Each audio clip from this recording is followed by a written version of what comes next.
Hello, I'm the Accidental Bookseller. My name's Paul. Today something a little bit different and something that I've been meaning to do for a while, which is to give an idea of my visit to Gladstone's library last year. I took over 100 photos for personal use and I thought, oh, I'll do a slideshow and tell you what's inside. Gladstone's library is the UK's only residential library. In the 1880s, William Gladstone, the former Prime Minister, he began his main retirement project, which was to transfer about half of his collection, his book collection, from his home in Hawarden Castle to a purpose-built library, which is what Gladstone's library became. I say Hawarden, I'm not from there, so it might be Harden, but it's spelled Hawarden, and it's just over the Welsh border in North Wales. It's got over 150,000 books. It's got reading rooms that you can go in and read and work. It's got a restaurant, a relaxing room, a chapel, bedrooms that you can sleep in, and meeting rooms which have events and courses and things like that. And it has the library holds events over certain weekends in the year as well as particular days where members of the public can get a tour around. And I decided to go for 3 days, but I chose not to sleep at the library. Doing a room there is north of £130, and I thought for a few days that's going to work out quite expensive.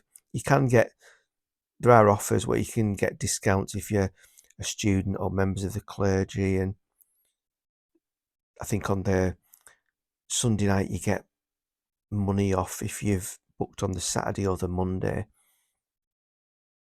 But what I did, I booked, there was a country house about 5 miles away that was undergoing renovation. The restaurant was shut, but I was able to book a room at £35 a night. And so I thought, oh, I'll go on there. I think it was a Wednesday that I went, and I came back home Friday night, and I just spent the days reading, browsing, and just spending time at the library. Seems a bit ostentatious to spend three days in a library, but the atmosphere is just wonderful. So without further ado, let's go inside. So inside the front door, on the left hand side you can see 2 radiators, and on the opposite side, that's where the front door is, in the middle of those radiators, and there's an office on the right hand side. You can see a door near the radiators on the right hand side. That's where you go and speak to whoever's on duty, and they send you to the reading rooms, which is right down at the end of the corridor there. And that's where you register to become a reader.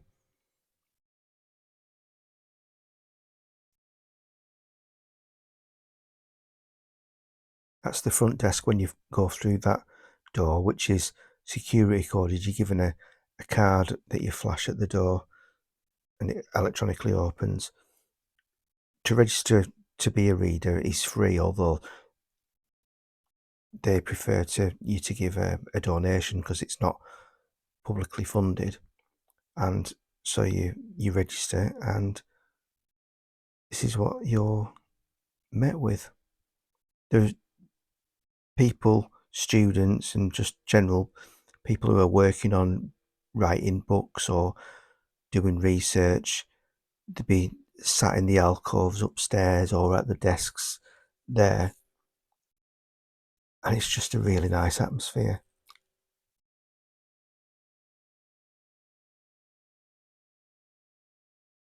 Those chairs there were comfy chairs that I used to sit in to read.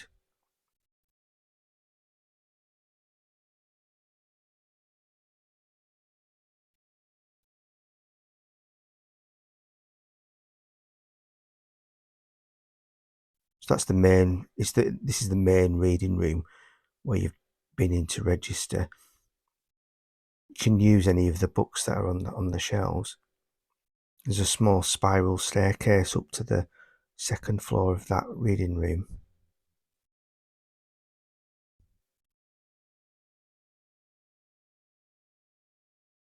You get in every photo that I took. I just kept taking photo after photo whenever there was no one around. So after 5 o'clock, typically a lot of the people went. You got some people in the evening who would come and do work, but it was generally quieter where I could take photos as a tourist, if you like.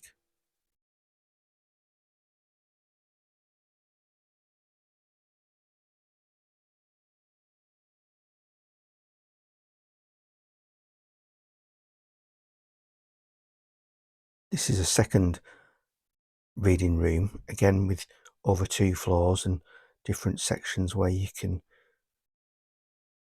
read, study. You can see in the middle there's a door.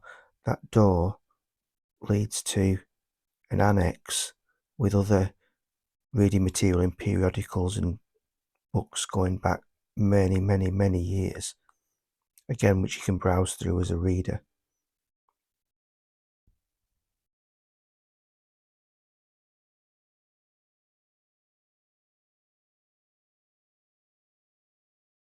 So back in the corridor now, directly on the outside of the security door to the reading rooms, and just on the left hand side there, as we zoom in, you can see a doorway on the left hand side. Next to that's a bookcase with merchandise on. Have things like coasters, and I think there was pens, and there's also some books, reduced books.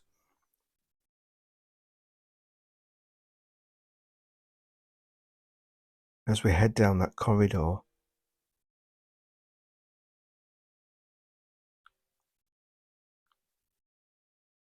you can just see the doorway there into the restaurant, which can hold about 40 people. My photo's not very good, so the next photo I've used an internet photo from a site called thirdeyetraveller.com. If you go on that site, there's lots of nice photographs of the library as well as a blog about it, which I recommend. In the restaurant, you can get afternoon teas, you can get sandwiches, you can get more substantial meals, and they do coffee and cake all the way through the day up to about 5 o'clock.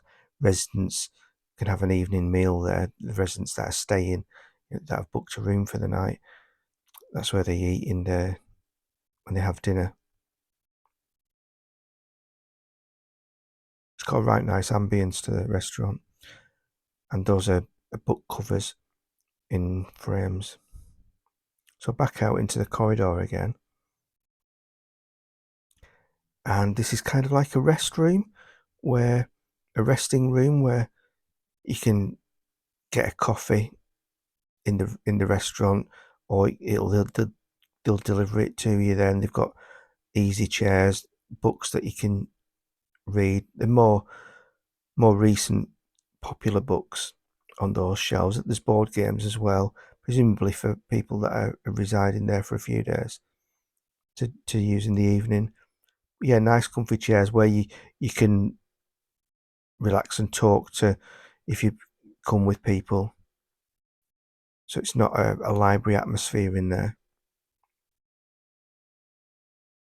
But again, a change from if you've spent the morning reading in the reading rooms, you can come in there and spend an hour or two in there. Back out into the corridor.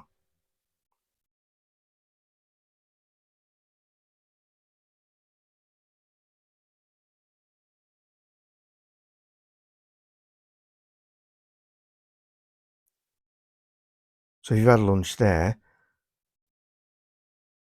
that's the front grounds with the statue. On the right hand side, you've got a parking area. Not a big parking area, so you've got to get there reasonably early to get a park. But to the right of that path on that little side road there where you can see the cars, That's where you come in at there on the right hand side, and next to it is a church with an old cemetery, which I had a walk around just after lunch on one of the days that I was there. Took some photos because it's not quite as old as and overhanging with trees as, for example, Haworth Graveyard in Bronte country. But it's a nice, peaceful, relaxing, quaint, old cemetery.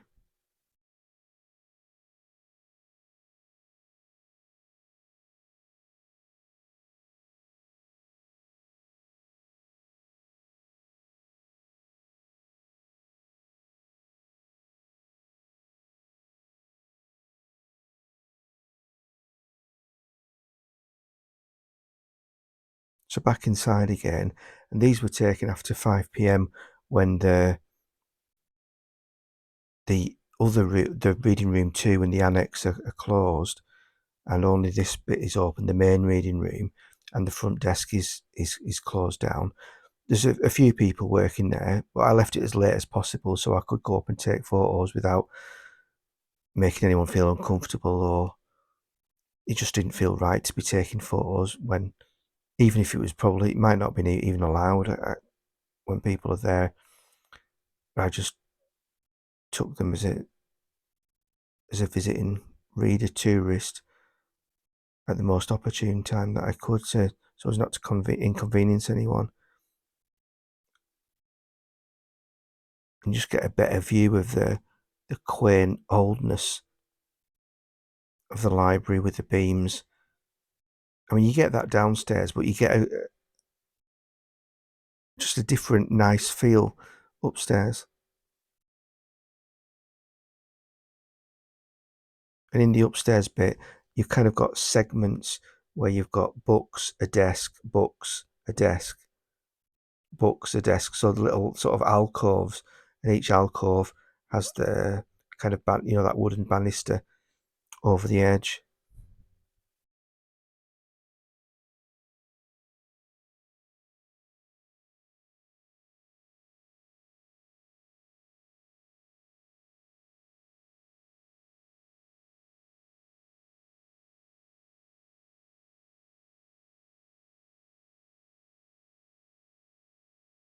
Just a lovely 2.5, 3 days there. Seems a bit ostentatious, as I said, spending all that time in a library, but it's just a nice, relaxing time. Took my own book, didn't just read books that were on the shelves as well. You also have quite a lot of periodicals, modern periodicals that you can read.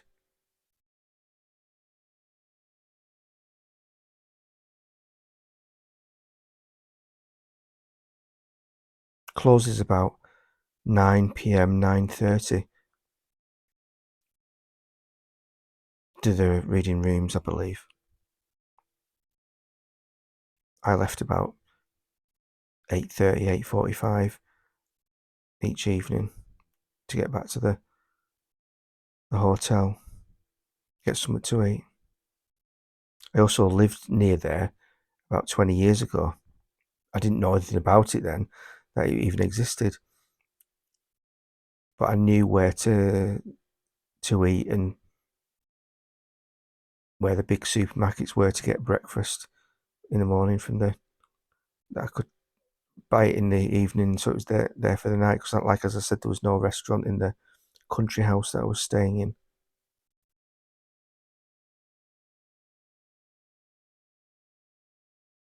It's about 5 to 10 miles west of Chester, as I say, just over the Welsh border.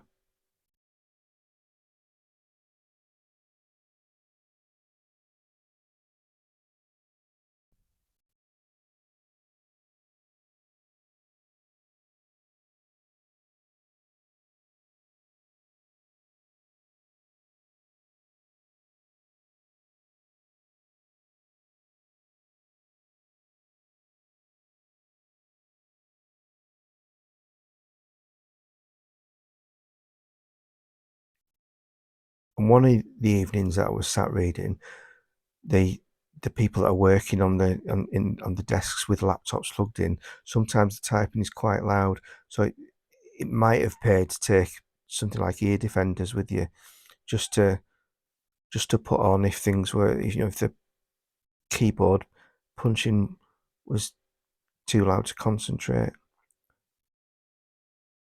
This is near dusk on the final evening that I was there, just before I drove home. Yeah, just a right nice few days spent there, reading, browsing, relaxing among books and a beautiful environment. So if you're near Chester in the North Wales area, maybe consider dropping in for a little while. It's not publicly funded, as I said, so any money you spend there will be going to help the library.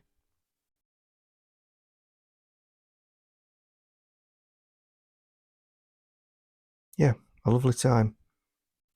So thanks for watching. Hope you've enjoyed it. I'll put all the details in the notes section, the website of the library, which has quite a lot of information. And yeah, if you've liked it and you want to see more videos, by all means click subscribe, click like. Very much appreciate that if you do that. Very much helps me out. And I'll see you next time. Thank you very much. Goodbye.